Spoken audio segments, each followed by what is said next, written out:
Hello students, in this video we are going to discuss about a special electric circuit, that is Wheatstone bridge.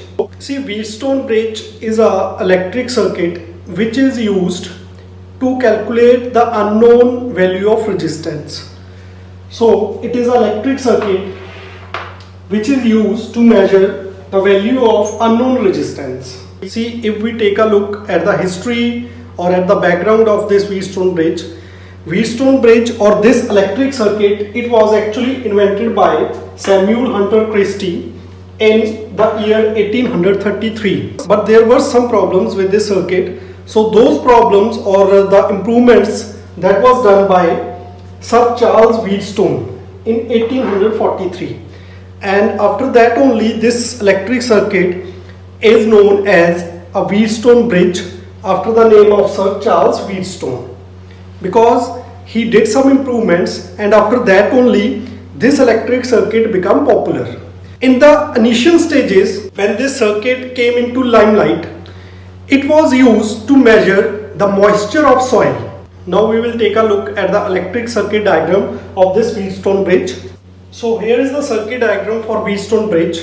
Here we have four resistors P, Q, R and S forming a quadrilateral A, B, C, D. Now out of these four resistors, you will have one variable resistor, fine, and by changing the value of that variable resistor, changing the value of resistance of that variable resistor, you will achieve a condition where no current will pass through this galvanometer, where this galvanometer attached between B and D will show no deflection.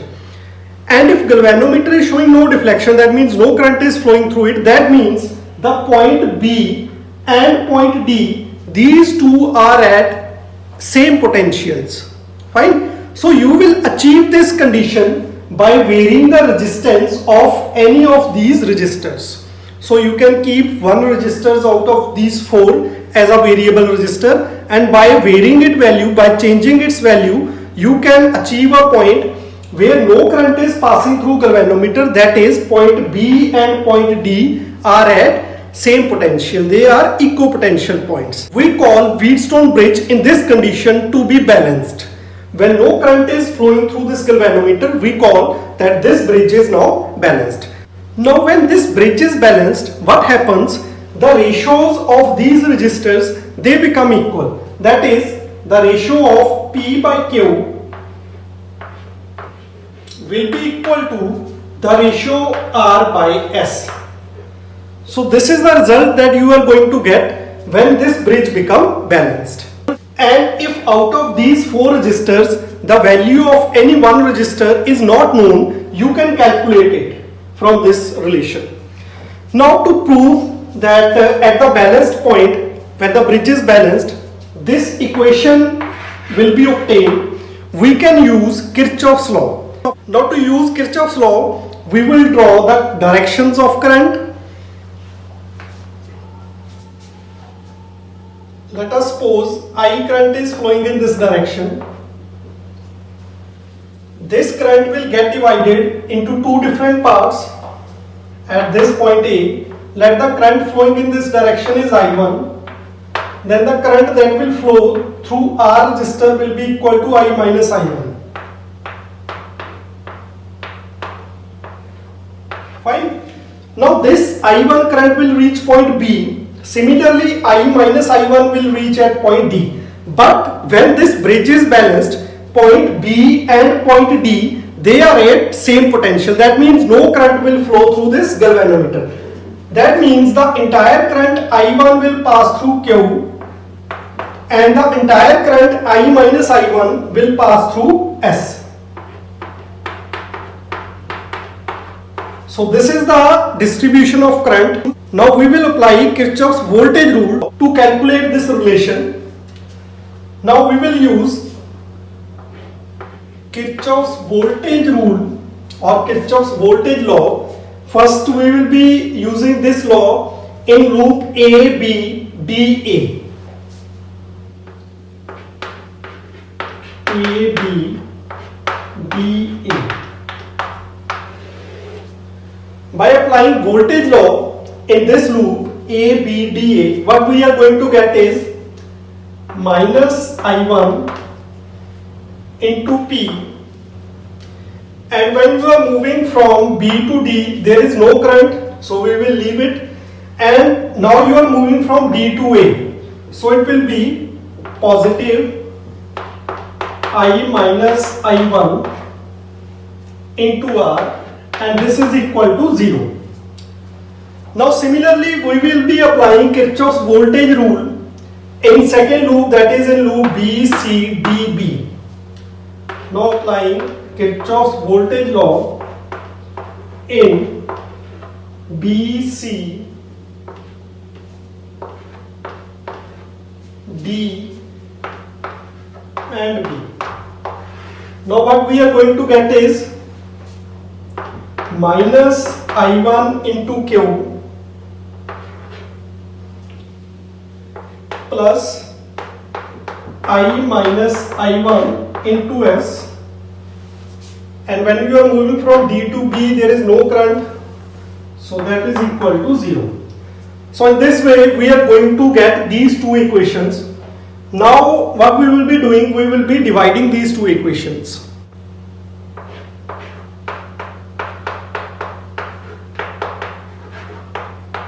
So dividing two equations, what we are going to get is minus I1P over minus I1Q is equal to, this plus will go on this side and it will become negative. Same is for second equation, I minus I1 into R over minus I minus I1 into S. So minus, minus, minus and minus. These negative signs will get cancelled out, and what you will be left with, I1 will cancel out, I minus I1 and I minus I1 will cancel out. So finally what we are going to get is P by Q is equal to R by S.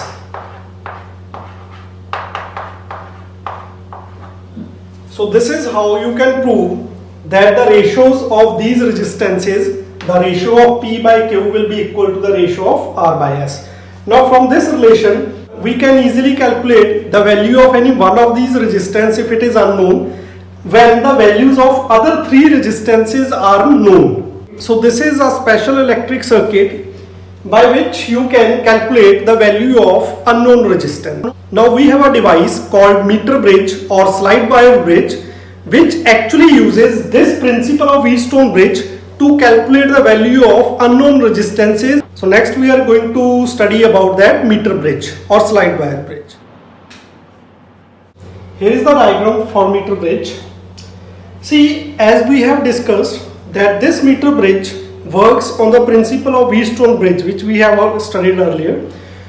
See, in Wheatstone bridge we had four resistors P, Q, R and S. Similarly here we will be having four resistors, and the ratios of those resistors can be taken as we have studied earlier, and from that ratio, if the value of any one of those resistors is unknown, we can calculate it. As the name suggests, meter bridge, the length of this instrument is 1 meter, that is a wire of 1 meter is used here, starting from this point to this point.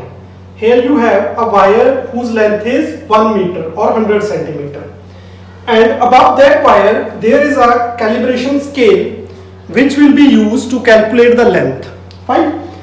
And apart from that we have some copper strips, like here again, here we have a C-shaped copper strip, and here is the third copper strip. So these are the thick copper strips for minimum resistance. And between these two copper strips you can see we have connected a resistor X. So this is the unknown resistor whose resistance we will be calculating or we will be finding out. And in the second gap between these two copper strips we have a resistance box connected over here. See, as you can you can remember in Wheatstone bridge diagram, there I told you that you will be having a resistor, a variable resistor. By varying the value of that variable resistor, you will be achieving a balanced point. Fine. So here the variable resistor is this resistance box, and from this point, from the center copper strip, we will be connecting a galvanometer, and other end of the galvanometer will be connected to a slider, or that is known as jockey. So this is the 1 meter wire, and from center we are connecting a galvanometer. Another end of this galvanometer is connected to a jockey or slider.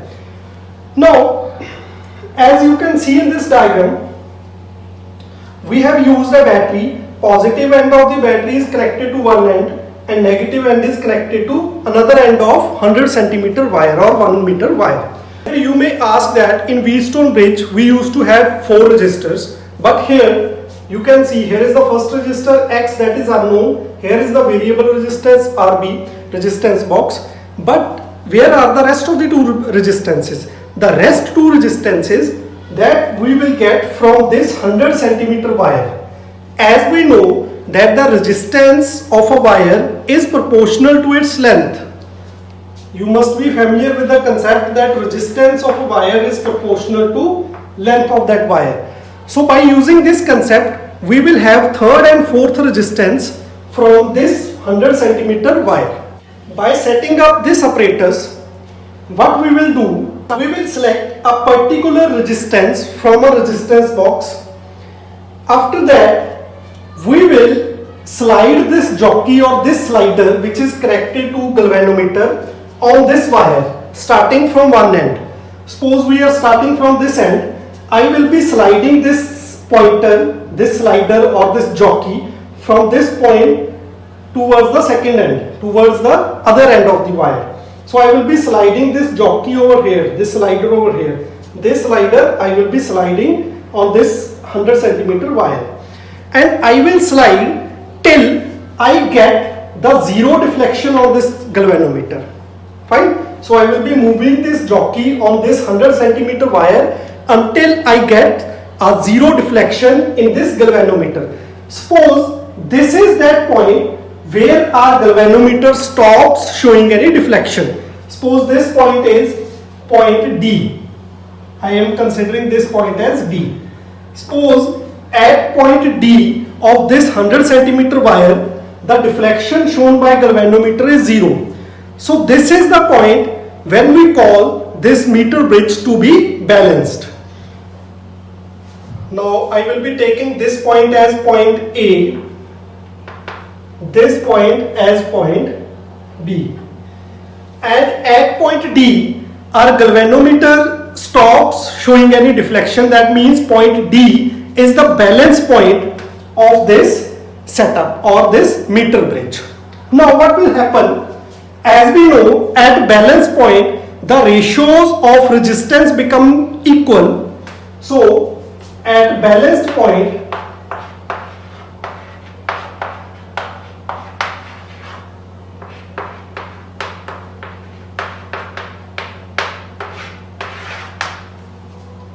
the ratios of resistance becomes equal. X over RB, X divided by RB. RB will be known. RB is the value of resistance box. Fine. This value will be known. X is the unknown value that we need to calculate, is equal to ratios of other 2 resistances. Now other 2 resistance, they will be coming from this wire. See, one resistor will be with the length AD and another will have length DB. So I will be writing AD over DB. Why I am taking length of these wires? Because resistance is proportional to length. So resistance of this wire divided by resistance of this wire. But resistance is proportional to length, that is why I am taking the ratios of 2 lengths. Now here, from this equation, suppose the value of AD is known. Let it be X. Let this value be X. Let the value of AD is X. Then what will be the value of DB? The DB will be equal to 100 minus X, because total length is 100 centimeter. So from this equation, see, this is capital X, this is small x. You should not confuse between these two values. So from this equation, you can calculate the value of unknown resistor. So what will be the value of unknown resistor?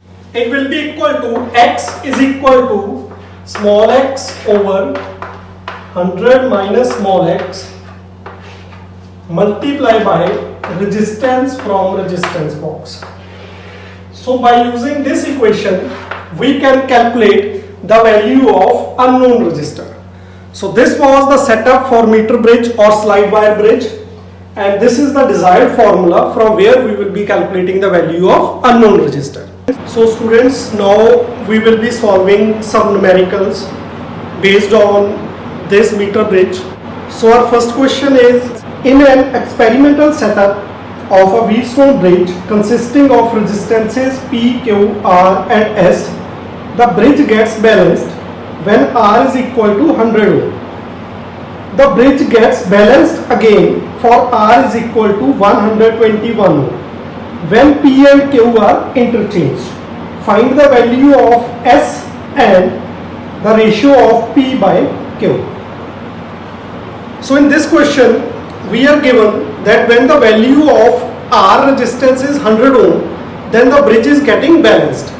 And again, the bridge is getting balanced when the value of R is 121 ohm. Fine. So from this information, we have to calculate the value of S and the ratio of P by Q. So firstly, we will be writing the given values. So bridge is getting balanced when the value of resistance is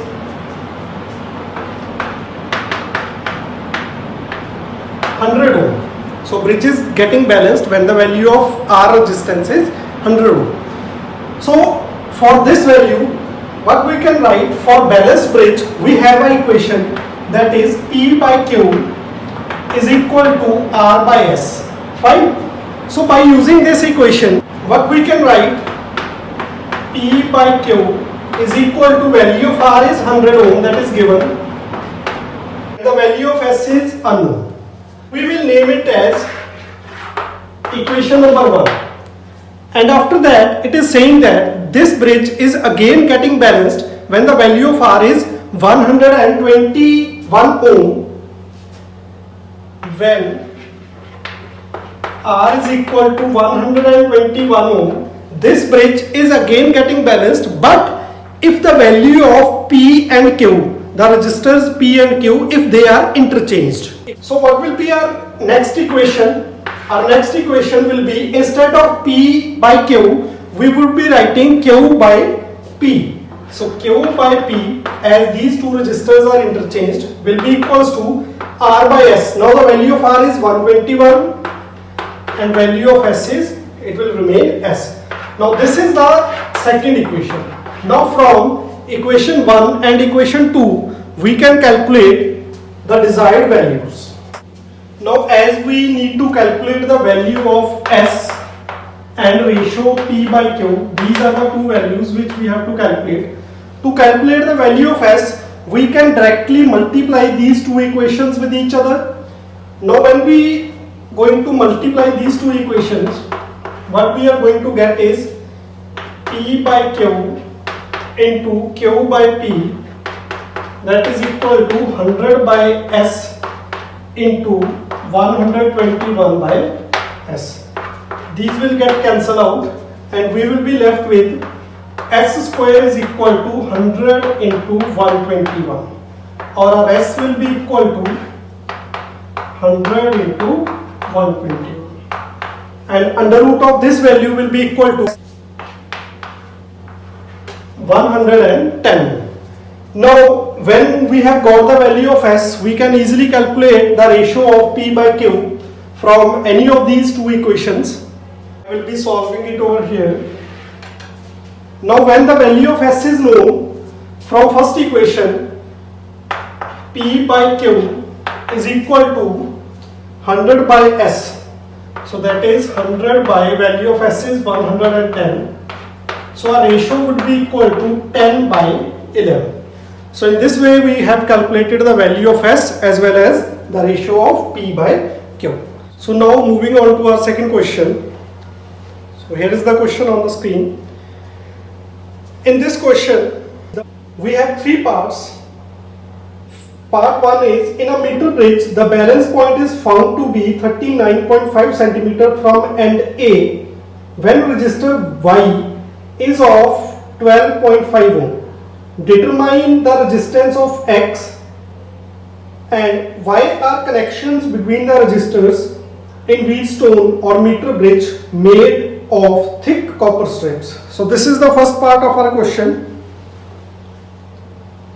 See, firstly we will be writing the given values. So what we are given? We are given the balancing length as 39.5 centimeter. So our balance point, it lies at 39.5 centimeter. This is the position of balancing point, but this is the position when the value of resistor Y is 12.5 ohm. So resistance of Y is 12.5 ohm. When the value of resistor of Y is 12.5 ohm, then the balancing point lies at 39.5 centimeter. So what we need to calculate is, we will have to calculate the value of X resistance. So by using that simple formula for ratios of resistance, what we will have, X over Y will be equal to balancing length divided by the rest of the length. So from this formula what we are going to get is, value of X is something that we need to calculate, the value of Y is 12.5, value of balancing length is 39.5, and the rest of the length will be equal to 100 minus 39.5, that will be equal to 60.5. So from here you can get the value of X, and the value of X will be equal to 8.16 ohm.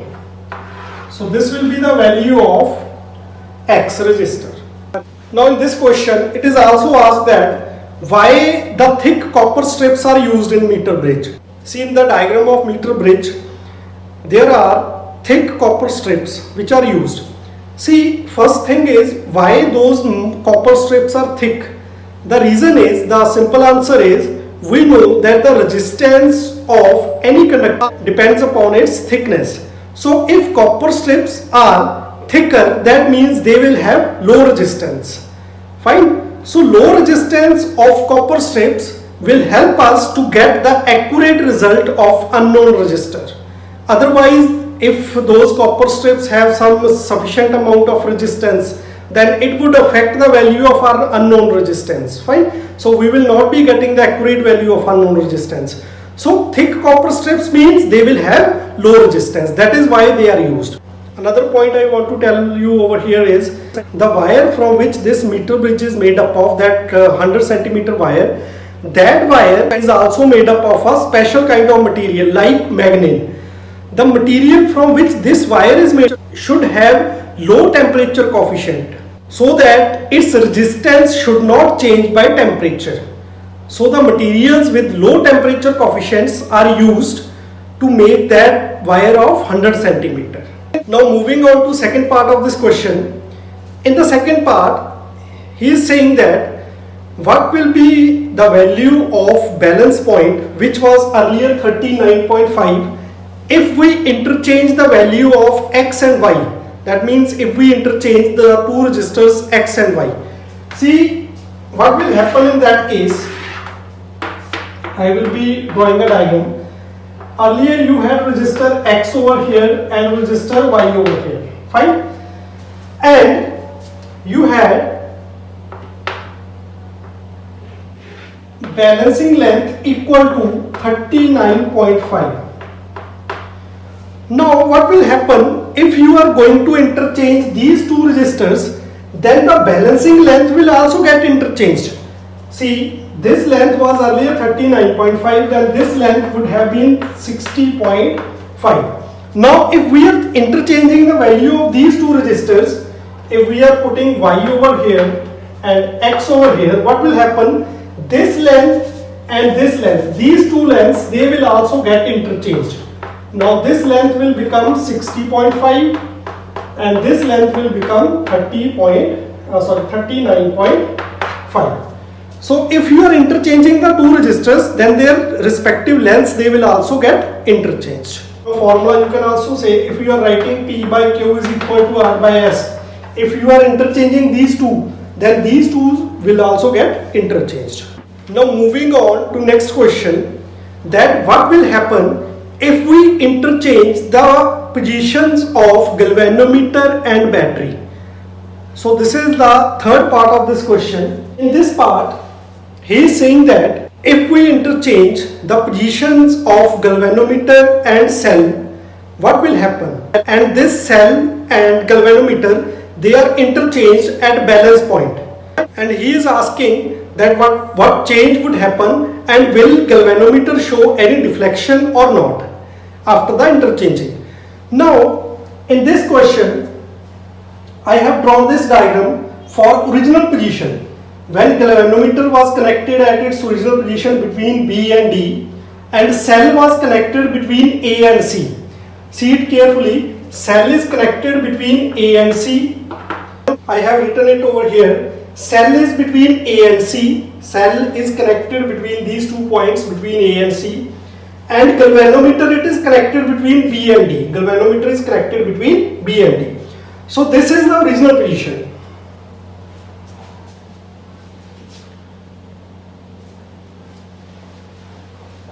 Now in this position, if this bridge is balanced, the ratios of resistance will be equal. So we will be writing P over Q is equal to R by S. P over Q is equal to R by S. So from this we will be getting P into S is equal to Q into R. Fine. So product of P and S will be equal to product of Q into R. Now moving on to the second scenario where we are interchanging the positions of galvanometer and cell. Now earlier cell was between A and C. Now we will connect cell between B and D. Earlier galvanometer was between B and D. Now we will connect galvanometer between A and C. Now in the new position, what will happen? Earlier the galvanometer was connected between B and D. Now the galvanometer, it is connected between A and C. So galvanometer is between A and C, and cell, which was earlier connected between A and C, would now be connected between B and D. So cell is now connected between B and D. Cell is between BD. Now in this case, what will happen? Now the ratios of Q over S, you can visualize this diagram by rotating it. Now the ratio of Q by S would be equal to the ratio of P by R. So I have written Q by S is equal to P by R. So by cross multiplying, you are again going to get QR is equal to PS. So originally we also had the similar equation, PS is equal to QR. As these two equations, they are same, that means nothing will change even after interchanging the positions of cell and galvanometer, and still no current will flow through galvanometer. So this is our third part of second question. So with this we are ending this video. We will be studying another device called potentiometer in the next video.